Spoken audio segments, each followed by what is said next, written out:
Tonight on Primetime Politics, Pierre Poilievre's call to rewrite the budget. Justin Trudeau, cancel the surfing, get back to work. The budget implementation bill has already passed, and the Conservative leader's call is certain to be ignored by the Prime Minister. So what is Pierre Poilievre trying to achieve? We will speak to our weekly journalist panel. And it's a hoax. The whole thing is a hoax. Donald Trump is indicted for refusing to hand back secret documents. It is the first time that a former U.S. president has been charged federally. But will it actually help him win the Republican nomination? This is Primetime Politics.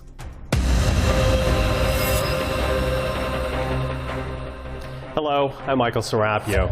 Well, as Parliament's spring session draws to a close, Conservatives are calling on the Prime Minister to cancel his summer plans.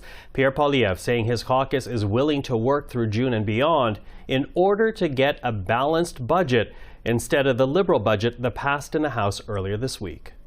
Could he not cancel his summer vacation to fight the inflation that he has caused in our country? Could he not put the mortgage payments of ordinary Canadians ahead of his tan or his surfing lessons?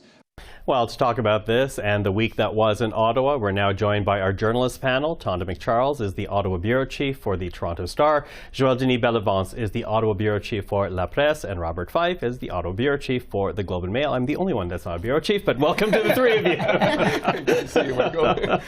Listen, let's begin, obviously, with what we just heard from Pierre Poilievre, because as everyone knows, the budget implementation bill was already passed. And here he is calling on people to cancel their summer vacations, which clearly is not going to happen in Ottawa. Is this nothing more than political theater, Tonda?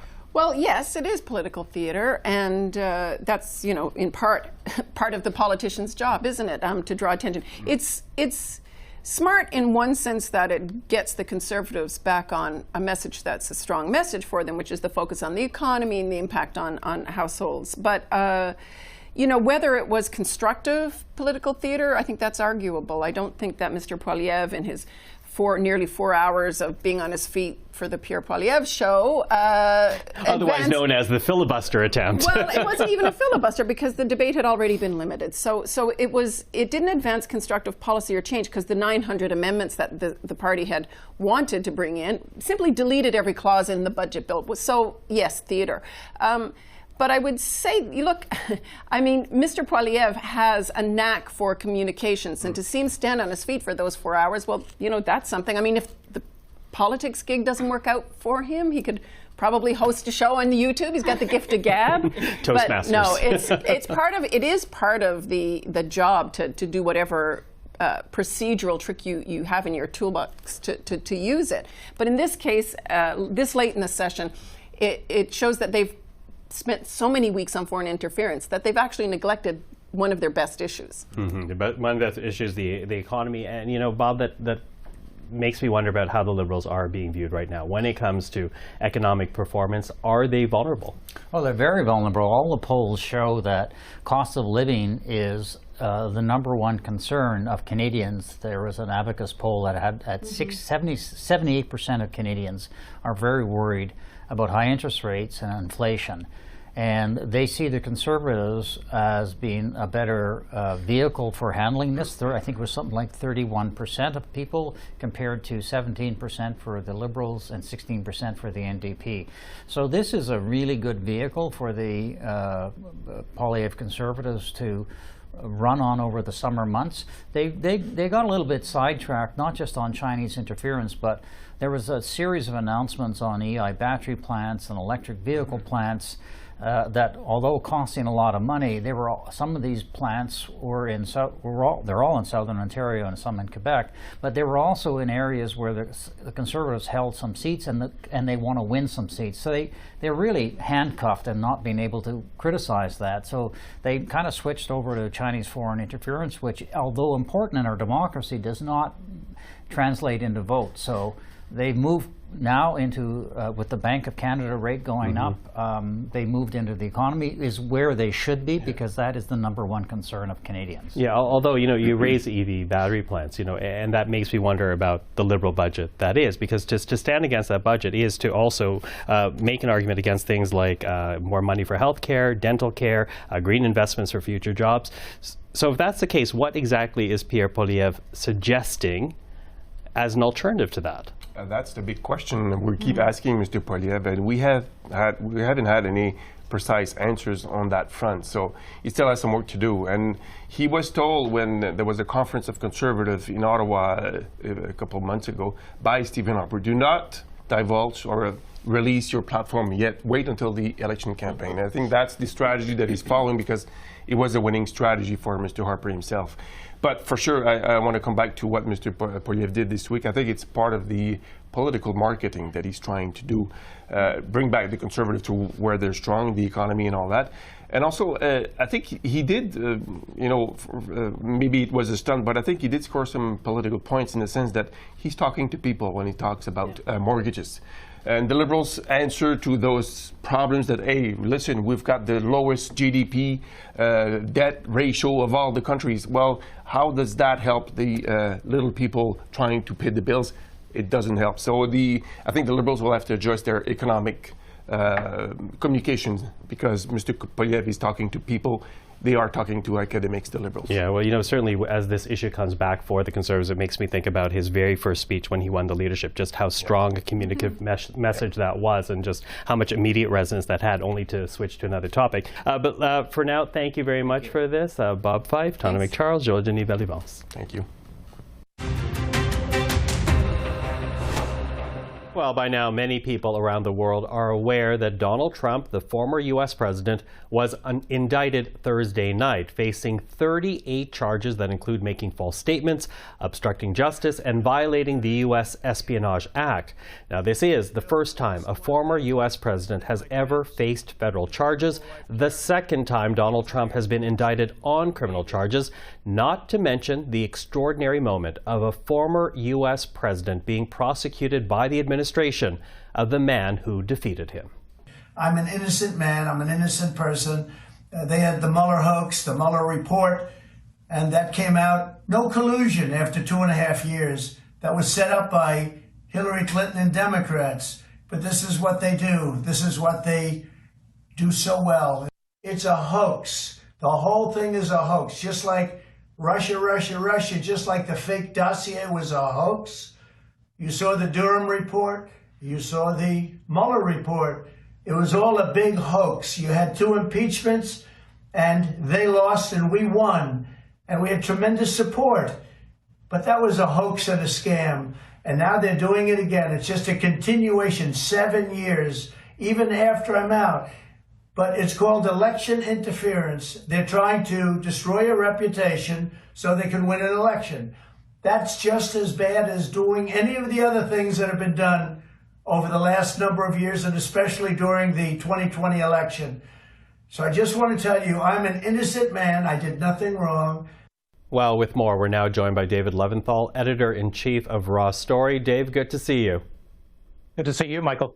Now, these federal charges, they do stem from these classified documents that Donald Trump not only took away from the White House, but also refused to give back when he was subpoenaed to do so. But, the argument, as you know, has always been from Trump that he was U.S. president. These documents, therefore, were declassified for him. Talk to us about the argument being now made by the special counsel. The argument is basically that the president, once he no longer is president, doesn't have any of those powers that he had when he was president. So Donald Trump, on January 20th, 2021, he was out of the White House. And when he took classified information that was allegedly still very classified, not declassified at all, and took it to his residence in Mar-a-Lago, Florida, and now we're finding information, evidence, photos that indicate that it was being stored in bathrooms, in showers, and in areas that were potentially accessible to the public, and that this information contains very, very sensitive, highly classified information that deals with nuclear security, attack plans from the military, incredibly serious stuff that was available. This is ultimately where we get to the rub and whether Donald Trump was truly putting the nation's security at risk. Okay, that said, congressional Republicans, before the indictment was actually unsealed on Friday, they have already been closing ranks around the former U.S. president. They point out that Donald Trump is not alone. Joe Biden is also being investigated by special counsel regarding documents taken away from the White House. At that point, he was the U.S. vice president, is what that goes to. Talk to us about what you're hearing from Republicans today. And Republicans are making exactly that case that, hey, Donald Trump is not alone. This seems to be some sort of weaponization of the Department of Justice against Donald Trump because the Biden administration doesn't like Donald Trump and Donald Trump's politics. But there are major differences between the situation involving Donald Trump and the situation with classified documents involving Joe Biden. First and foremost, Joe Biden says, I didn't even know these documents were in my possession. Lots of stuff gets moved when you leave the vice presidency. I didn't take these. And when we found them, then we immediately and voluntarily alerted the National Archives and the federal government and participated in an investigation. And we're working with the government there. Donald Trump, on the other hand, the argument from the special counsel is he willfully took classified material that was of the most sensitive sort. He knew that he had it. He shared it with other people, allegedly, including somebody from a super PAC that's supporting Donald Trump and others, and effectively giving this information to people who had no business having it, which, of course, you can see where the argument is made that that was posing a massive security threat for the U.S., in addition to, of course, it being patently illegal for somebody, regardless of whether you're a former president or not, to do in that regard. Okay, let me pick up on that point that you say, though, about Republicans essentially accusing Democrats of weaponizing the Justice Department. Because if that's the argument being made, I'm wondering if this is going to help or hurt Donald Trump. He's still the lead contender for the Republican nomination at this point. Do the indictments hurt him? Or does the charge from Republicans that it's a weaponized process that we're watching here help his nomination process? So in the short term, it's almost certainly going to help him with the people who will always believe that Donald Trump is right, Donald Trump is telling the truth, and that this is, as Donald Trump likes to say, one giant, massive conspiratorial witch hunt against the former president of the United States, stemming back to the earliest days when he was president of the United States. But one problem here, Donald Trump, he can argue that Democrats are going after him, but the special counsel needed to conduct dozens, hundreds of interviews, oftentimes with people who were working for Donald Trump, associates of Donald Trump, and had firsthand knowledge or other very essential knowledge about what Donald Trump was and was not doing with this classified information and material. So Donald Trump's own words have indicated, according to the 49-page indictment document, that he was well aware that he was in possession of classified information that he should not be in possession of by law. So special counsel Jack Smith basically said, look, we are using other people's words here and information and had to prove that to a grand jury that ultimately indicted the president, and Donald Trump will have his day in court to prove otherwise. So to your question about long term, is this going to help Donald Trump?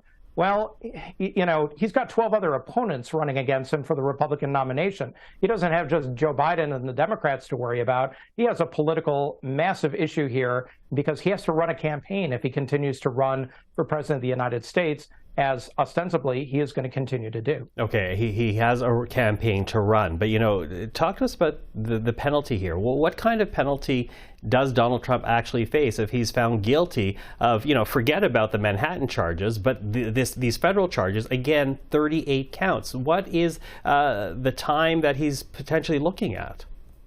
Yeah, and Michael, it's easy to forget that Donald Trump is also has been indicted and has been arraigned on charges in Manhattan, in New York, that are separate and apart on a parallel track to the situation that we're talking about today. But how long could Donald Trump potentially face in a federal prison as a result of this? I mean, we're talking about what would almost certainly be the rest of his life, charges that taken together could put him in for decades if ultimately he was convicted and sentenced to a jail sentence. But we're also dealing with an unbelievably original, novel, unprecedented situation. We've never had a president of the United States been criminally charged in this fashion. We've never had a former or current president, for that matter, in a situation like this. So in essence, there's no template. There is no playbook. There's no nothing. And you have to kind of go back to what Jack Smith said today. He said, we have one set of laws in this country, and all Americans have to abide by that one set of law. There's not a special set of laws for Donald Trump or for Joe Biden, and it's going to be the measurement against those laws that Donald Trump is going to have to stand up against as this process plays out over the next many months. Yeah, this process, the process in Manhattan, but of course not the only process as well. What else might come down the pipes? And I only have about a minute here, Dave, but walk us through the other criminal investigations happening right now involving Donald Trump. Foremost, there is still a federal investigation actively going on by the same special counsel's office into Donald Trump and what he did and what he didn't do on January 6, 2021, when a mob in Donald Trump's name attacked the U.S. Capitol. So the question there is, what was Donald Trump liable for, responsible for? Did he commit criminal acts in association with that attack? But in the U.S. state of Georgia, in Fulton County, where the city of Atlanta is, there is yet another investigation taking place there, separate and apart from these other three, that deals with whether Donald Trump had tried to basically tilt the scales in his favor in the election, presidential election in 2020, taking place in that state. You might remember the phone call where Donald Trump basically said, hey, find me 11,000 votes. I got to win this thing. He ultimately lost Georgia by a very small amount. And surprisingly, Joe Biden won it, and that helped swing the election in Joe Biden's favor. So that, in a way, Michael, could even be potentially the most problematic of all of these cases that are swirling around Donald Trump, at least evidentiarially. Okay, we continue to watch. Dave will speak again. Thank you for this. That is David Levinthal. Thank you, Michael. Well, if it goes to his plan, the Member of Parliament for Ottawa Centre will be heading back to familiar ground. Yasir Naqvi officially throwing his hat into the ring and announcing his candidacy this past week to be the next leader of the Ontario Liberal Party. Yasir Naqvi joins us right now to talk about his run. Mr. Naqvi, thank you for being here. Thank you, Michael. Now, as I said, familiar ground because you have already served prior to being an MP, 11 years at Queen's Park, the Ontario Legislature. Why the desire to go back? You know, I've thought really hard about deciding whether or not to seek the Ontario Liberal Party leadership. And as I was having that sort of deep contemplation, I continued to go back to my early childhood when I was 10 years old. My parents were involved in pro-democracy movement before we moved to Canada. When I was 10, my father was thrown into jail for leading a pro-democracy march. And that's a very profound period of my time. And this was in Pakistan. Pakistan. Yeah, and you know, one of the biggest lessons, the early lessons I learned in my life at that age was that real leaders always stand up. They don't accept the status quo, and they work hard to change it and to build a better future. Similarly, when a few years later my parents decided to move to Canada, even though they were lawyers, lived comfortable middle-class lives, the status quo wasn't good enough because they wanted the kids to have a better life. And so Michael, that's what has always driven me. I did not get into politics to get comfortable. Challenging the status quo is in my DNA, and I really feel strongly that my party, the Ontario Liberal Party, needs a transformation. They need a strong, experienced leader like myself to do that work so that we can restore the promise of Ontario, which has been slipping away and has been broken by Doug Ford. Okay, a couple things you said there. One, transformation. Two, experience. Let me touch on experience first, because as I say, 11 years with the Ontario Liberal government. You held several cabinet positions. You were the Attorney General in Kathleen Wynne's government. Given the result of her last election, is it a hindrance or a help that you held that cabinet position? The Liberal government, when they were in office, did a lot of good things. In fact, I would say to you that Ontario is a cleaner, fairer, and a just province as a result of the policies we championed. We brought in full-day kindergarten that allowed for better education for our children and help for parents. And this was before national childcare. Before national childcare, in fact, it set the ground for national childcare that we have now from the federal government. We got rid of coal as a source of creating electricity, a dirty way of doing it, making our air cleaner, which has allowed for Ontario to be a leader in finding net zero solutions. We ensured pension security for Ontarians, but not only Ontarians, but for all Canadians. That's the kind of work we were able to do in government. But like any other government, did we make mistakes? Of course. Doug Ford is making mistakes all the time that is holding our province back. My experience ensures that I know how to make decisions. It's about making choices, and I've been at that table, but I've also learned from those mistakes, which makes me even a better leader in order for us to not to repeat those mistakes. Okay, what were the mistakes though then? Because the last two provincial elections, and Kathleen Wynne's was two back. The Liberal Party of Ontario got trounced in both those elections. What was the mistake? What were the mistakes made by the government? Yeah, I think at a broader level, many governments after a longer period of time lose contact with people. There's an element of lack of engagement that results in decision making that may not directly reflect what people want, and I think we suffered from that. One of the specific ones that I've reflected a lot on is the decision to sell Hydro One. I think we should. It was a decision that was made to ensure that we are unlocking the value of that public utility to pay for public transit. So it was a trade-off.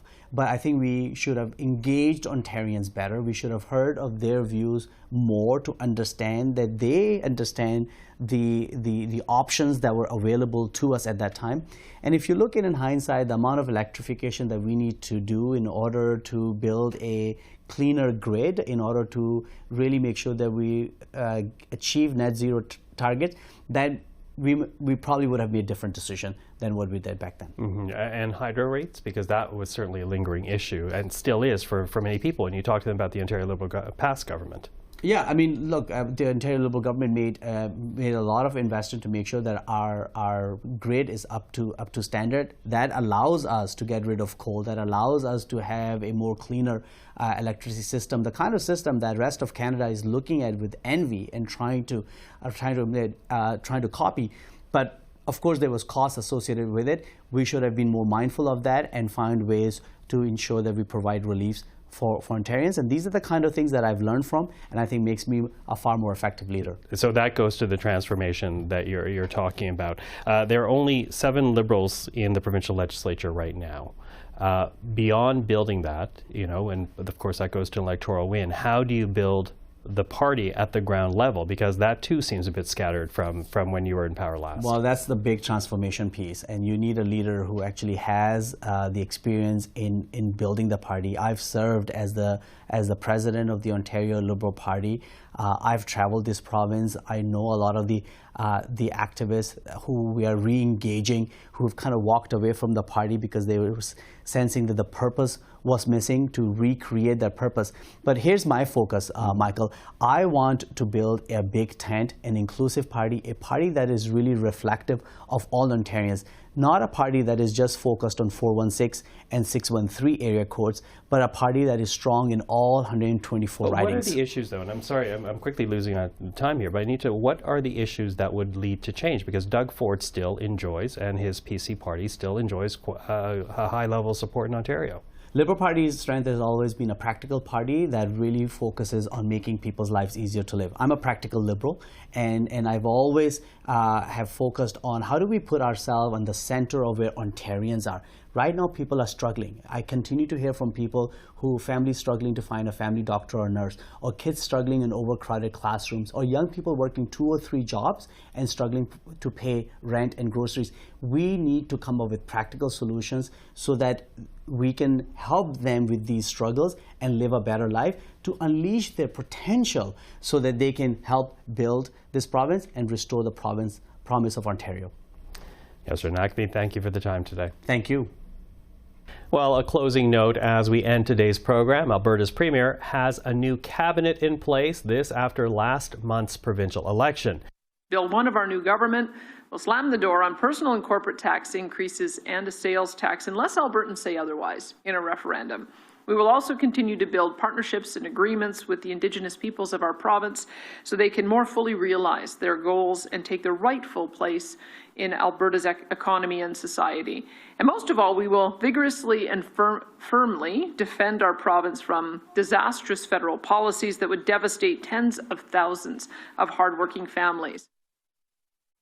Danielle Smith has chosen Mike Ellis to be Deputy Premier. Nate Horner is the new Finance Minister. Brian Jean will oversee Energy, and Rebecca Schultz will oversee Environment. Adriana Lagrange is now Alberta's new Minister of Health, and of course we'll continue to follow the story out of Edmonton in the weeks and months ahead. But for now, I'm Michael Serapio, and for everyone here at CPAC, thank you for joining us on this Friday. We'll see you again next time.